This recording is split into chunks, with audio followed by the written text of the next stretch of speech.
Hello students, today's topic of discussion will be vector addition. Okay, vector addition means vectors को add करना. We will be also studying about vector subtraction यानी vectors को घटाना. अब subtraction भी हम addition की तरह ही कर सकते हैं. तो हम कैसे करेंगे? Let's see. Before we start vector addition, let me tell you why we needed vector addition. What is the concept behind this? Guys, just pay attention about this. If I just ask about distance, okay, so we know that distance is a scalar. Distance is a scalar. So the problem is, if I say somebody went 4 meter in this direction and then turned back and went 3 meter in opposite direction, okay, what will be distance? Actually हुआ क्या कि वो यहाँ से reverse U turn लेके वापस आ गया.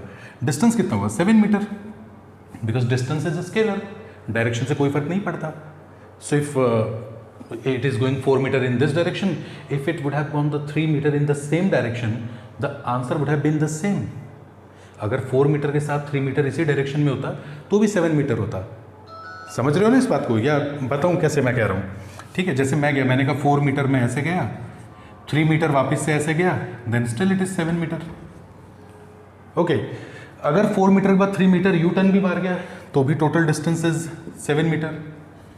अगर 4 मीटर ऐसे गए एंड देन 3 मीटर ऐसे गए, even in this situation also the distance is 7 metre. Distance सब में 7 मीटर आ रहा है. डिस्टेंस यानी कि दूरी, स्केलर क्वांटिटी है. तो if you see that even we have change the direction, straight direction में भी आंसर वही है, रिवर्स कर दिया तो भी आंसर हमारे पास 7 आ रहा है. ठीक है, एंगल 90 डिग्री कर दिया है, then the answer is still 7 metre.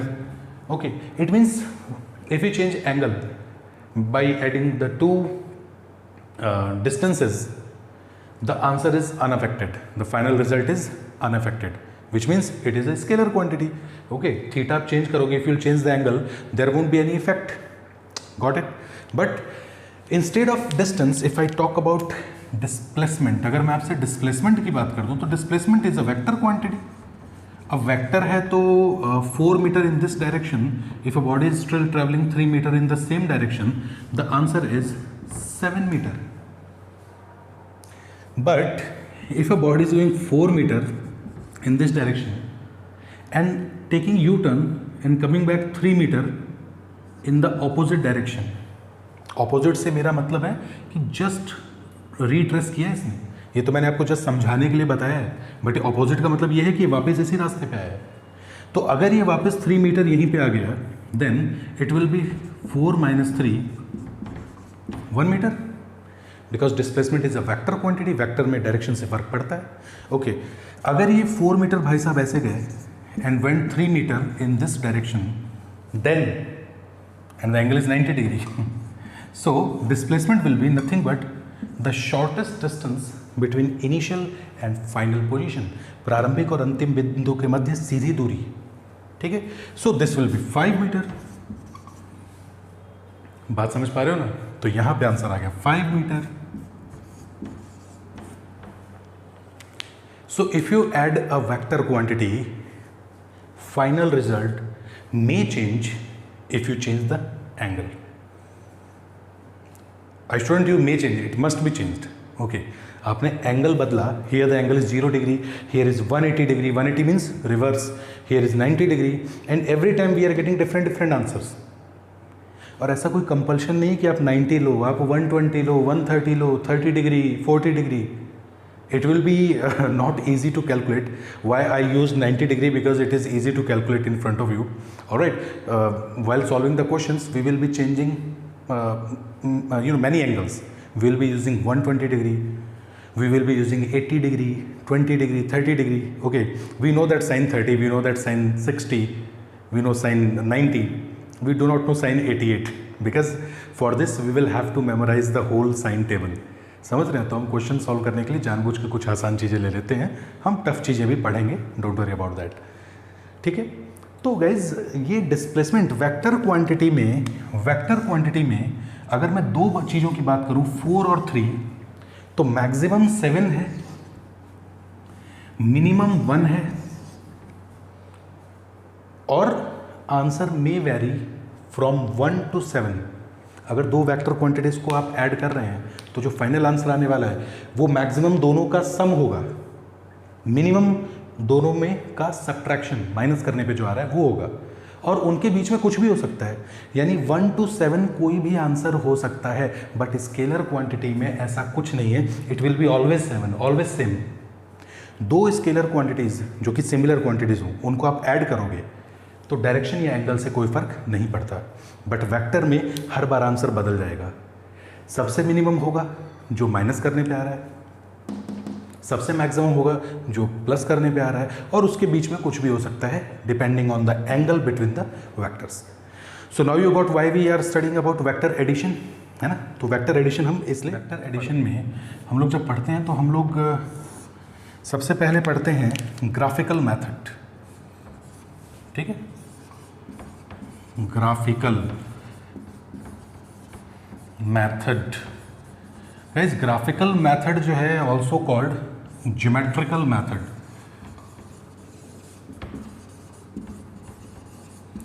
Geometrical method, graphical method और ज्योमेट्रिकल मैथड, इसमें हम लोग 3 लॉज पढ़ेंगे। Number 1 triangle law of vector addition, ठीक है, इसको TRIN भी लिख देते हैं और ऐसे भी लिखते हैं। तो ट्राइंगल लॉ भी पढ़ते हैं, इसमें हम लोग पैरेललोग्राम, समांतर चतुर्भुज नियम, है ना, parallelogram law of vector addition भी पढ़ते हैं, और इसमें हम लोग पॉलीगन लॉ भी पढ़ते हैं, पॉलीगन लॉ भी पढ़ते हैं, ठीक है। तो ये तो गाइज हम पढ़ रहे हैं ग्राफिकल मैथड, ये तो हम लोग ग्राफिकल मैथड पढ़ रहे हैं। अच्छा, हम लोग इसका एनालिटिकल मेथड भी पढ़ेंगे, है ना, हम लोग इसका एनालिटिकल मेथड भी तीनों का पढ़ेंगे, इसमें हमें कोई टेंशन वाली बात नहीं है, ठीक है ना। तो ये एनालिटिकल जो मेथड है, बस ये जो है ये कैलकुलेशन पे बेस्ड है, ये मोर एक्यूरेट होता है। ग्राफिकल में हम लोग सिर्फ एरो की बात करेंगे, वेक्टर एरोज को इधर से उधर कर दिया, मिला दिया और रिजल्ट निकाल लिया, तो ग्राफिकल मेथड पढ़ लेते हैं, पर ज़्यादातर यूज़ हम लोग एनालिटिकल मेथड पढ़ते हैं। So in this lecture we will be studying about graphical method, concept will be the same. मैं क्या करूँगा आपको, first I will tell you triangle law of vector addition, right, उसका मैं ग्राफिकल बताऊँगा, एट द सेम टाइम मैं उसका analytical भी आपको बता दूंगा। तो एनालिटिकल मेथड भी तीनों का हम लोग पढ़ते हैं। सो किसी भी एक लॉ को पढ़ेंगे, उसका ग्राफिकल भी पढ़ेंगे, उसका एनालिटिकल भी पढ़ लेंगे एक साथ, ठीक है। तो मैं किसी एक को बता दूंगा, बाकी हम लोग जो है साथ साथ इसके। So students, let's start with triangle law of vector addition, सदिश संयोजन का त्रिभुज नियम। Guys, what is triangle law of vector addition? It is very easy, very easy. So we will be starting with triangle law in graphical और geometrical interpretation, है ना। सबसे पहले हम इसका graphical या geometrical interpretation पढ़ेंगे। At the same time, I will be telling you the analytical method of triangle law of vector addition. Alright, no problem in that. So guys, what is actually triangle law of vector addition? बिल्कुल relax हो जाओ. We use this law for 2 vectors. Okay, now understand why I'm saying 2 vectors, because polygon जो number 3 पे मैंने बताया था, polygon, poly means बहुत सारे। सो ट्राइंगल वाले में हम 2 यूज़ करेंगे। You will be saying sir 2 triangle में तो 3 होती है ना साइड, अरे 3 में से एक तो आंसर बताएगा, ऐड तो 2 को ही करोगे। ओके, 2 को ऐड करोगे तो भी एक ही आंसर आता है, 4 + 2 = 6। आपने 2 चीज़ को ऐड किया, 4 और 2, and you got the answer 6। Answer तो एक ही आया, एक मतलब there is only one answer, 1 means 6 is just one answer. Okay, so if I say 4 + 2 + 2, now you added 3 quantities, 4 + 2 + 2, answer is 8. So still you got only one answer, मतलब एक ही उत्तर आपको मिला है, and that is 8, है ना। आप लिख दो 4 + 2 + 3 + 8 + 9 and infinite, सब कुछ जोड़ दो, still you will get one answer. That's why we are using polygon law in at the last. Triangle में 2 को ऐड करेंगे, पैरेललोग्राम में भी 2 को ही ऐड करेंगे, 2 से ज़्यादा ऐड करना है तो use polygon law. Okay, triangle law states if we have 2 vectors, obviously we will have 2 vectors, if 2 sides of a triangle are represented by 2 vectors, in the same direction, in the same direction, in the same order, then the third side which closes the triangle in opposite direction represents resultant of those two vectors. अब क्या है, definition बोलने और समझने में बड़ी tension हो जाती है, तो रिलैक्स रहना. मैं कोशिश करूंगा कि इसकी डेफिनेशन को मैं स्क्रीन पे साथ में दिखा दूं. So just don't worry about that. What I am saying, if two sides of a triangle, two sides तो मतलब ट्राइंगल की दो साइड ले लो यार. एक तो ये है, देखो ट्राइंगल मैंने बनाया, मैंने एक just start with a very very basic example. मैंने कहा भाई साहब ये लो, ये ट्राइंगल नहीं, अभी नहीं है, थर्ड में बनाऊंगा. If two sides of a triangle are represented by two vectors, ये वेक्टर 1 है, ये वेक्टर 2 है. If two sides of a triangle are represented by two vectors in the same direction, देखो सेम डायरेक्शन भैया, एक का एरो दूसरे के टेल से कॉन्साइड होना चाहिए, ऐसा होना चाहिए, है ना.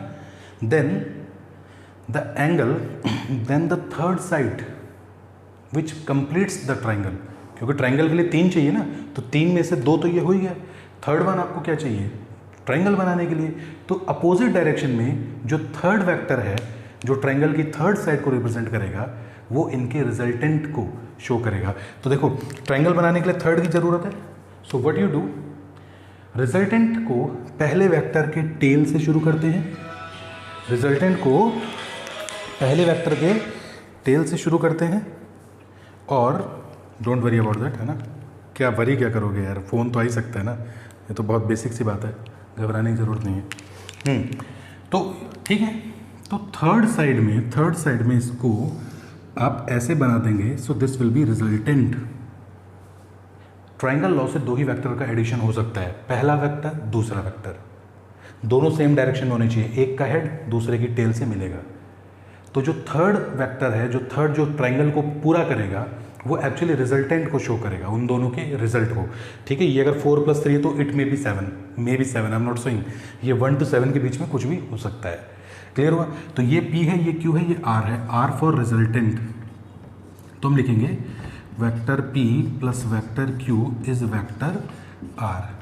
और रिजल्टेंट की एक बड़ी खास बात होती है बच्चों, ये किसी पहले वेक्टर के टेल से शुरू होती है, इसकी टेल, और दूसरे वेक्टर के एरो से मिलती है इसकी एरो. देख लो, सेकंड वेक्टर के एरो से इसकी एरो मिलती है, हेड भी बोल सकते हैं, और फर्स्ट वेक्टर की टेल से इसकी टेल मिलती है. तो ये सेम डायरेक्शन में. कई लोग कहते हैं कि सर अगर सेम डायरेक्शन ना हो तो यार कोई दिक्कत वाली बात नहीं है, माइनस कर दो.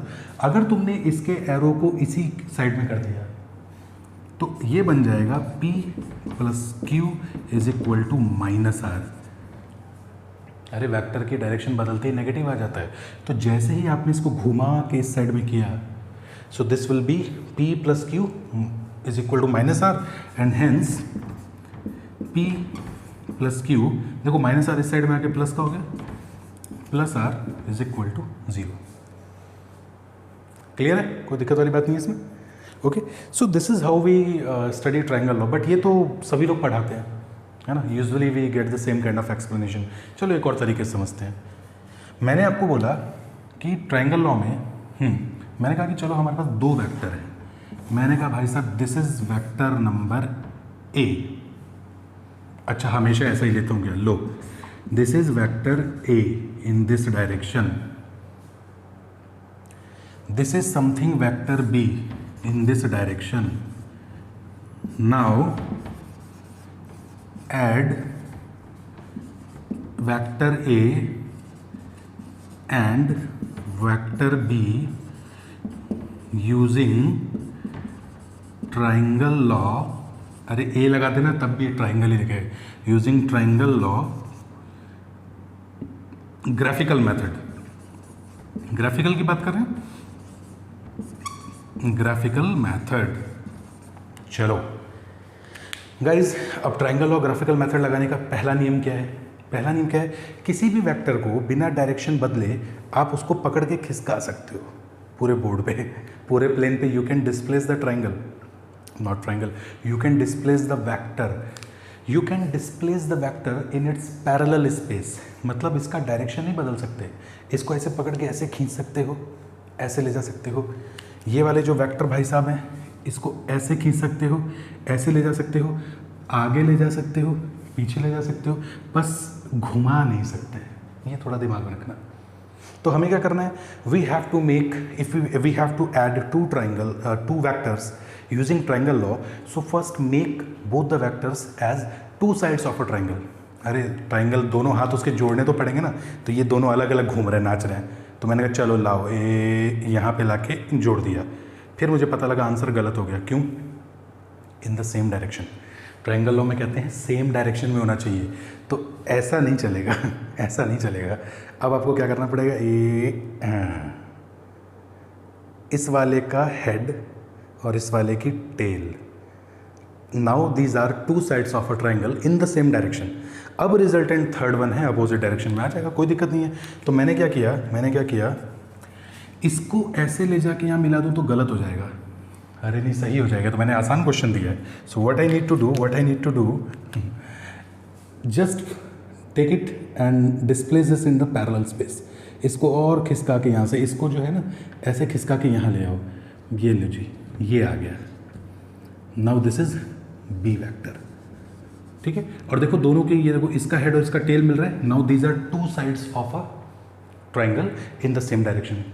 Now the resultant will be in the opposite direction, starting from the tail of one and ending at the head of the another one. बस अब इसको बंद, देखो ट्रायंगल बनाने के लिए 3 साइड चाहिए, तो इसको बंद कर दो तीसरी साइड से। और तीसरी साइड हमेशा ध्यान रखना कि दूसरे वेक्टर से उसका एरो होना चाहिए। देखो ये डायरेक्शन कैसी है, ऐसे, ये डायरेक्शन कैसी है, इस तरह से। तो अपोजिट वेक्टर की डायरेक्शन जो है वो इसके अपोजिट डायरेक्शन में आएगी, ऐसे। देखो इसकी डायरेक्शन ऐसे है, इसकी ऐसे, अपोजिट वाले की डायरेक्शन अपोजिट डायरेक्शन में। So this is A, this is B and this is R, and yes we have added R is equal to A plus B, ठीक है। चाहो तो तुम माइनस भी कर सकते हो बच्चों, चाहो तो माइनस भी इसमें कर सकते हो, कोई दिक्कत वाली बात नहीं है। मैं आपको कह दूं, मैंने कहा कि यार suppose this is vector A, कुछ भी नाम ले लो यार। मैंने कहा this is vector A, okay, and this is vector B. तो चलो ए प्लस बी करके दिखाओ और ए माइनस बी करके दिखाओ। दिखाओ कैसे करोगे बताओ। सॉल्व करो, तब तक मैं इसको मिटाता हूँ। ए प्लस बी भी करके दिखाओ and also do A minus B. Screenshot लेना है तो ले लेना भाई।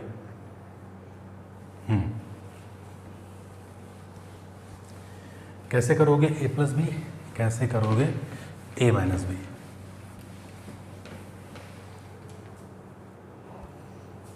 बच्चों देखो ए प्लस बी करना है, ए प्लस बी। तो ए प्लस बी करने के लिए क्या करें,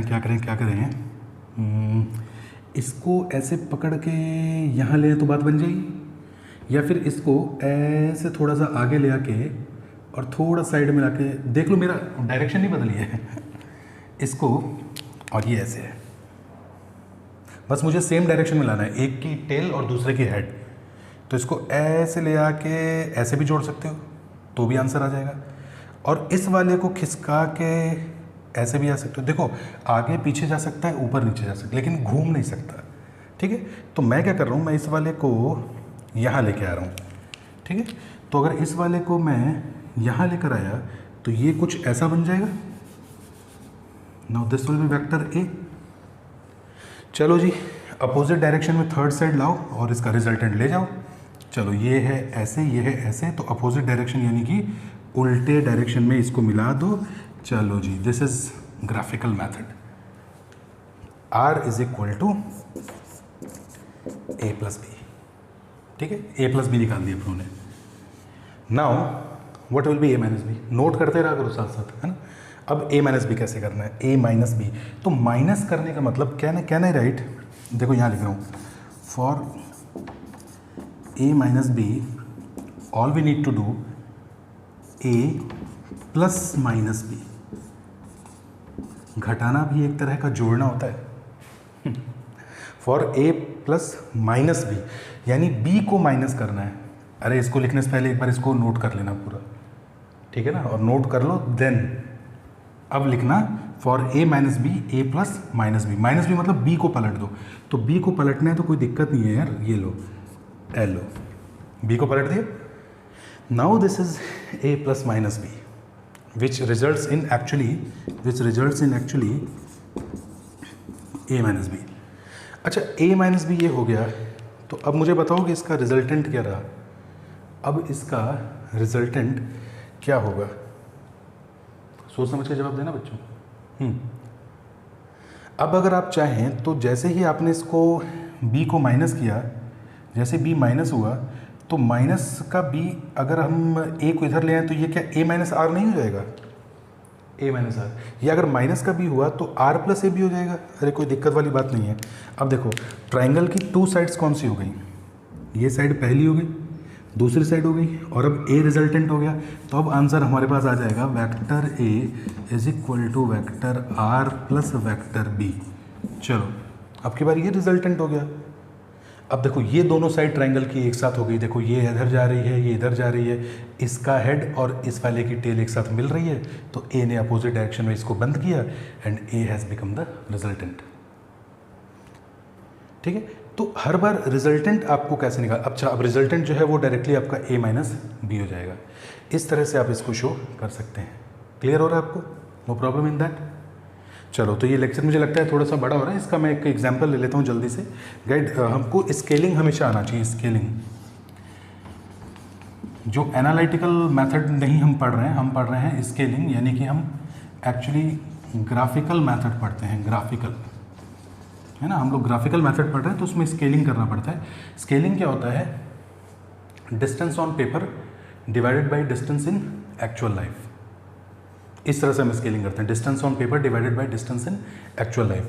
तो if someone is saying that a person has walked 4 metre in this direction, है ना, 4 मीटर ईस्ट, कोई इंसान जो है वो 4 मीटर ईस्ट में चला, 4 मीटर ईस्ट में चला, क्वेश्चन नोट कर लेना, और 3 मीटर नॉर्थ में चला, 3 मीटर नॉर्थ, वेक्टर एडिशन करना है, तो दिस इज 3 मीटर। अब स्केलिंग कैसे करनी है बच्चों, एक चीज़ ध्यान रखना, स्केलिंग करने की कोई बड़ी चीज़ नहीं है। आपको किलोमीटर में दे दूं तो आप बोलोगे on paper 1 centimetre equal to 1 kilometre.